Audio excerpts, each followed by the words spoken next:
Former Senator David Perdue of Georgia, he lost to Jon Ossoff in that runoff in 2020, partially because Donald Trump came in and started airing his grievances about the 2020 election in Georgia and basically usurped those two runoffs and made everyone not really want to vote or made more people come out to vote against them.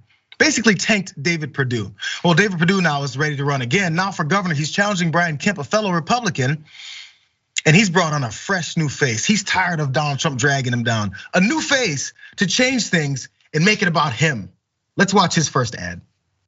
A message from President Trump. The Democrats walked all over Brian Kemp. He was afraid of Stacey the Hoax Abrams. Brian Kemp let us down. We can't let it happen again. David Perdue, an America First conservative outsider, is the only candidate for governor endorsed by President Donald Trump. David Perdue is an outstanding man. He's tough, he's smart, he has my complete and total endorsement. Vote for David Perdue. Was that a David Perdue ad or was that a Donald Trump ad? Because again, he's back to take over. If you look at this now, let's check out this from the Washington Post. They did point this out very explicitly. The Trump heavily lobbied Perdue to challenge Kemp, which he's doing. A move that ensured that Trump's false claims that the 2020 vote was stolen from him would continue to be heard in Georgia. That's the basis for everything Donald Trump does. He does not care about David Perdue getting in office.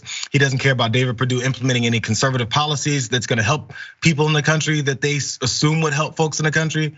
None of that is happening. It's to re-air his grievances about 2020 that didn't work the first time that David Perdue lost because he let Donald Trump piggyback on him for his own purposes. Now, that's disturbing, but I think what's a little more disturbing is I watched that ad.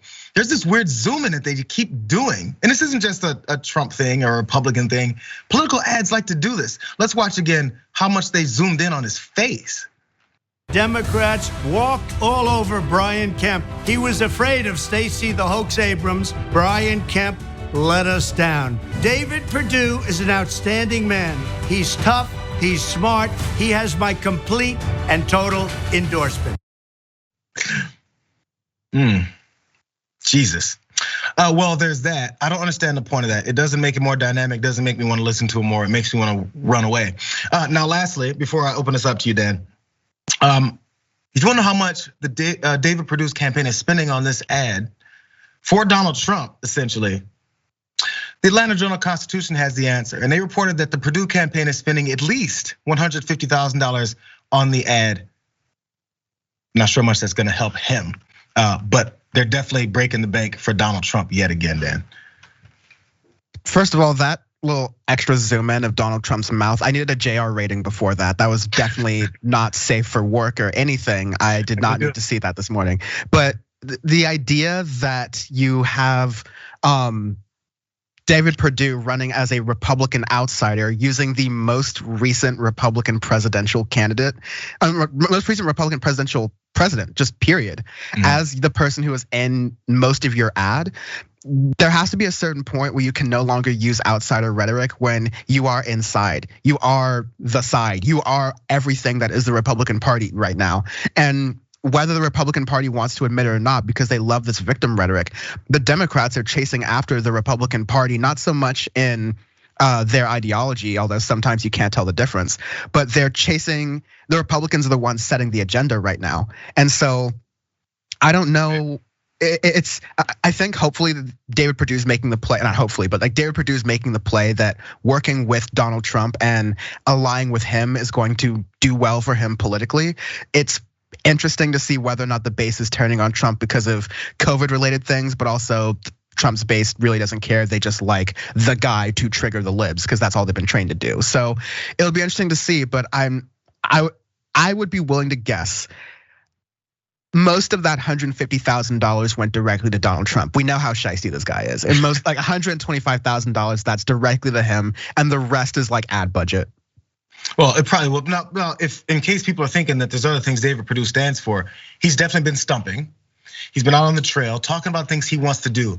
Is it about the people of Georgia, or is it more about Donald Trump and his grievances? Let's watch. It's high time that we take care of voting integrity in this state. We've had laws forever. I don't believe they've ever been enforced the way they should have been. So what I'm proposing is a law enforcement division, an election law enforcement division inside the Georgia Bureau of Investigation, and also an audit process that before a statewide election can be confirmed or finalized, it has to be audited by an independent outside third-party entity. Just like you do in business when you file a financial report, you have to have an auditing firm come in and verify that you did that report against certain standards. There's law enforcement pushing a law enforcement division for voting fraud because that's more Donald Trump rhetoric. They're never gonna let it go. And that's all he's got. And hopefully the people of Georgia will realize that. It's all he's got. It's the same thing. It's couched in his face. That's all it is. It's sad. These are grown men. They go home and probably tell their wives, yeah, I had a good day politically today, hun. I've been kissing Donald Trump's butt. Good. Yeah, it doesn't matter. All they want is the power that comes after it. And I hope it's worth for them when the country is being destroyed based on the political bet they made. I hope it's worth for them whatever power they have left over the ashes.